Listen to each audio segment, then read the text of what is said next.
Hello AQR students. We are moving on to Student Activity Sheet 2, What Makes Money Work for You.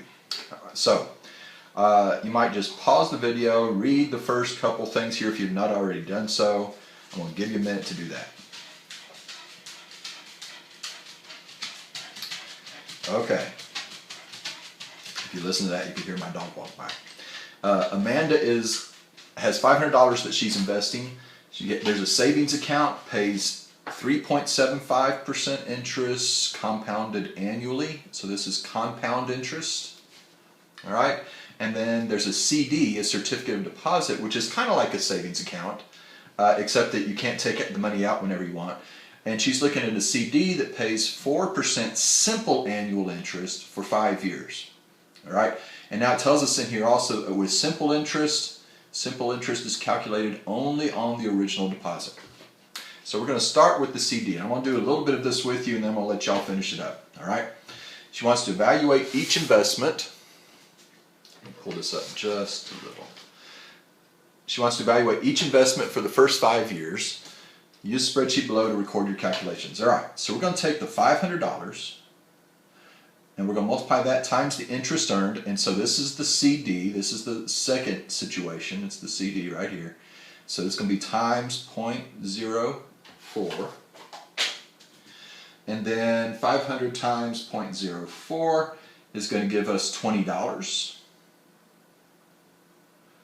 And so we take that $20, we add it to the 500 she started with, and now she has an ending balance of $520. So that becomes our beginning balance for the next line. Now here's the deal with simple interest. It's not going to be 520 times 0.04. It's still just the original deposit. It's going to be 500 times 0.04 again. And again, that's going to give us $20. In fact, every single time the interest earned is going to be $20. So we're going to have 520 plus 20. And so now she has $540. All right? So that will be the beginning beginning balance for line 3, and I'll let y'all do the rest of that. Okay? So I'll pause the video, finish that up. It should just take you a minute or two. All right. So let's do the savings account. Savings account gets 3.75% interest compounded annually. So we're going to take the $500, change 3.75 to decimal, 0.0375, and that becomes $18.75. 18 cents, a little bit less than the $20 that she was earning over here. But we're going to add that, 500 plus 1875. 518.75 is the amount of money she has. Not quite as much as the 520. The difference, though, is that this is compound interest. So now her beginning balance is 518.75, and we're going to take that 518.75 and multiply it times the 0.0375. Okay? So 518.75 times 0.0375, we're going to round that, but that rounds to $19.45. We're going to add that to the 518.75 she had to begin with, and that gives us 538.20. 538.20, which will be then the beginning balance here. So she's still a little bit less than what she had over on the CD. Go on, take a minute, fill out the rest of that, see what happens there. Okay?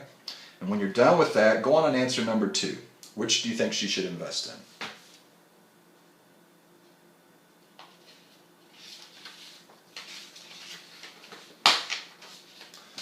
All right.